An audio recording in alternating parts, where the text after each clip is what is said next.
Yo, what's good? Let's get to the first chapter of The Royal Path of Life. This one is on life. We point to two ways in life.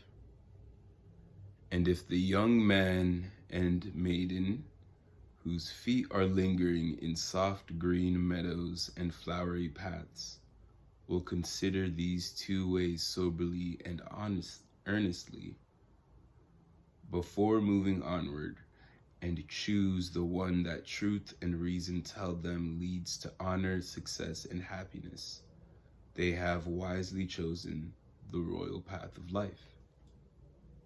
The other way is too well known to need description. It is a sad thing, after the lapse of 20 years, to find ourselves amid ruined hopes, to sit down with folded hands and say, thus far life has been a failure. Yet, to how many is this the wretched summing up of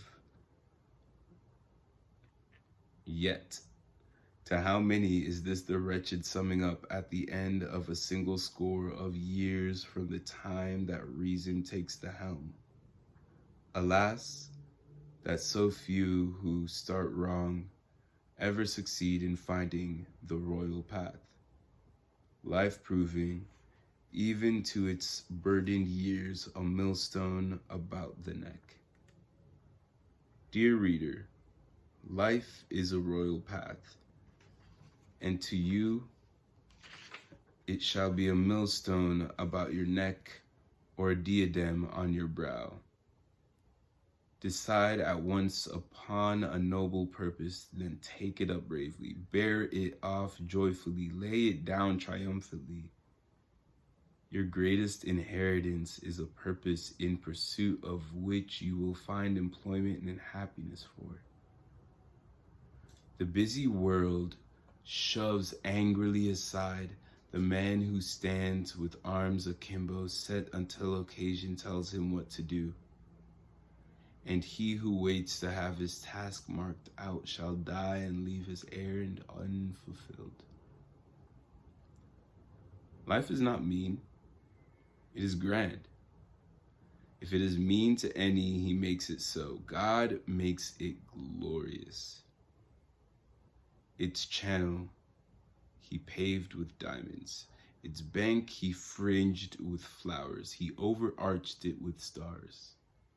Around it he spread the glory of the physical universe, suns, moons, worlds, constellations, systems, all that is magnificent in motion, sublime in magnitude, and grand in order and obedience.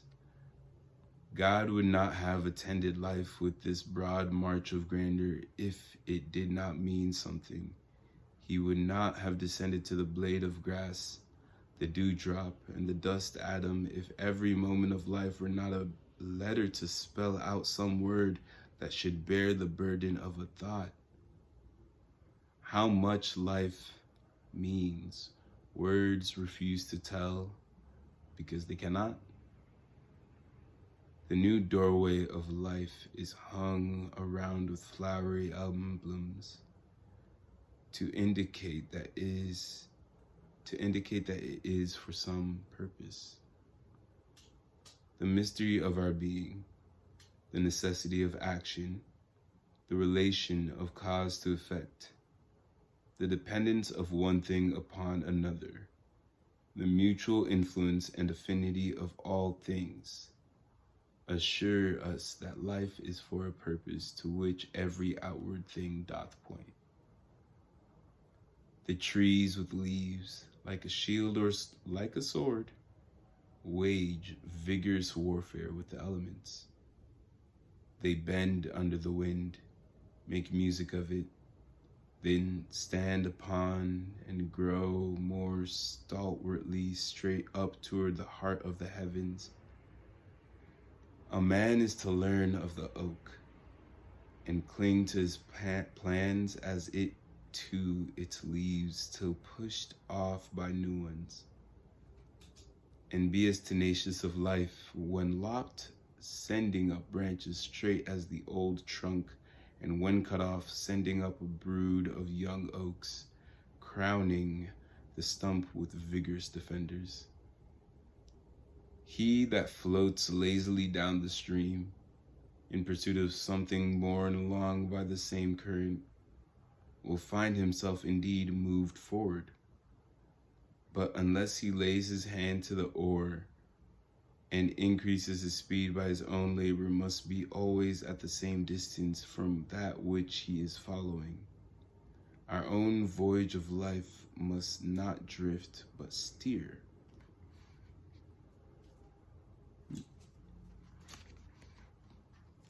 Every youth should form at the outset of his career the solemn purpose to make the most and the best of the powers which God has given him, and to turn to the best possible account every outward advantage within his reach.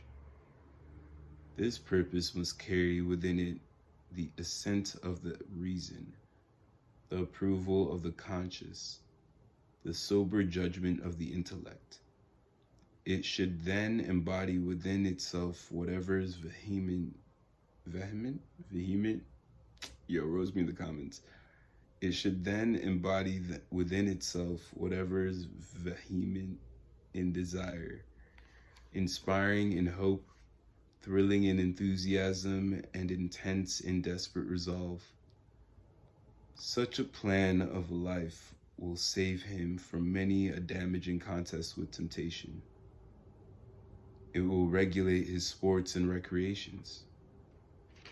It will go with him by day to trample underfoot the allurements of pleasure. It will hold his eyes walking as he toils by the evening lamp. It will watch over his slumbers to jog him at the appointed hour and summon him to the cheerful duties of his chosen pursuit. Those who labor and study under the inspiration of such a purpose will soon soar out of sight of those who barely allow themselves to be carried along by the momentum of the machinery to which they are attached. Many pass through life without even a consciousness of where they are and what they're doing. They gaze on whatever lies directly before them, in fond amusement lost. Human life is a watchtower. It is the clear purpose of God that everyone, the young especially, should take their stand in this tower. Look, listen, learn. Wherever you go, wherever you tarry, something is always transpiring to reward your attention. Let your eyes and ears be always open, and you will often observe in the slightest incidents materials of advantage and means of personal improvement. In nothing is childhood more strongly distinguished from manhood than in this, that the child has no purpose, no plan of life, no will but which his energies are directed. He lives in great measure to enjoy the passing scene and to find his happiness in those agreeable consciousnesses which from hour to hour come to him by chance. If his life is governed by a plan, a purpose, it is the purpose of another, not his own. The man has his own purpose, his own plan, his own life and aim. The sorrowful experience of multitudes in this respect is that they are never men but children all their days. Think out your work, then work out your thought. No one can pursue a worthy object with all the powers of his mind and yet make his life a failure. A man may work in the dark, yet one day light shall arise upon his labor, and though he may never with his own lips declare the victory complete, someday others will behold in his life work the traces of a great and thinking mind. Take life like a man. Take it just as though it was, as it is, an earnest, vital, essential affair. Take it just as though you personally were born to the task of performing a merry part in it, as though the world had waited for your coming. Take it as though it was a grand opportunity to do and to achieve, to carry forward great and good schemes, to help and cheer a suffering, weary, it may be a heartbroken brother. The fact is, life is undervalued by a great majority of mankind. It is not made half as much of as should be the case. Now and then a man stands aside from the crowd, labors earnestly, steadfastly, confidently, and straightway becomes famous for wisdom, intellect, skill, greatness of some sort. The world wonders, admires, idolizes, and yet it only illustrates what each may do if he takes hold of life with a purpose. One way is right to go.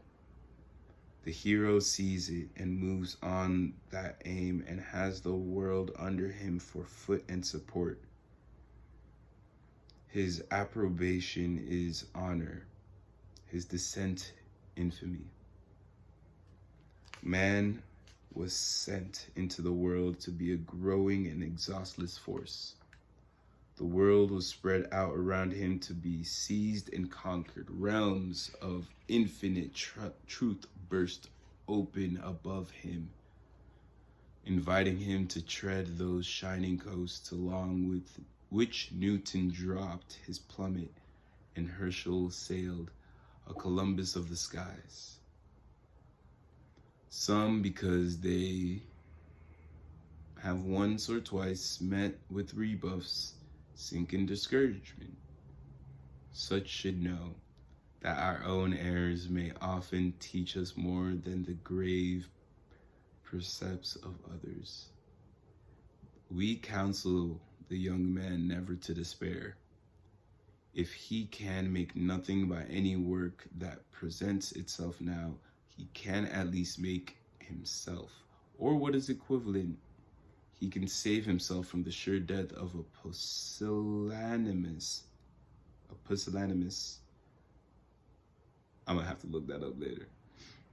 A pusillanimous, halting, irresolute spirit. Never be cast down by misfortunes. If a spider break his web, over and over he will mend it again. And do not you fall behind the very insect on your walls. If the sun is going down, look up to the stars. If earth is dark, keep your eye on heaven. With the presence and promise of God, we can bear up under anything and should press on and never falter or fear. It is my firm conviction that man has only himself to blame if his life appears to him at any time void of interest and of pleasure. Man may make life what he pleases and give it as much worth, both for himself and others, as he has energy for. Over his moral and intellectual being, his sway is complete. The first great mistake that men fall into is that they do not use integrity and truth and good sense in judging of what they are fit for. They take the things that they want and not the things that they deserve. They aspire after things that are pleasing to their ambition and not after things to which they are adapted by their capacity. And when a man is brought into a sphere of his ambition for which he has not the requisite powers, and where he is goaded on every side in the discharge of his duties, his temptation is at once to make up by fraud and appearance that which he lacks in reality. Men are seen going across lots to fortune. and a poor business many of them make of it.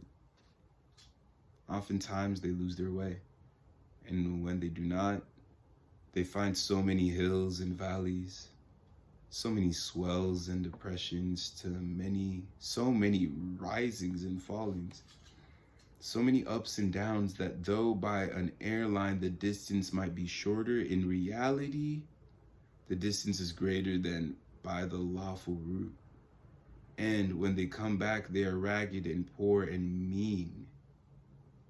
There is a great deal of going across lots to make a beggar of a man's self in this world. Whereas the old-fashioned homely law that the man who was to establish himself in life must take time to lay the foundations of reality and gradually and steadily build thereon holds good yet. Though you slur it over and cover it up with fantasies and find it almost impossible to believe it is so. Rely not upon others, but let there be in your own bosom a calm, deep, decided, and all-pervading principle. Look first, midst, and last to God. Aid you in the great task before you, and then plant your foot on the right. Let others live as they please, tainted by low tastes, debasing passions, a moral putrefaction.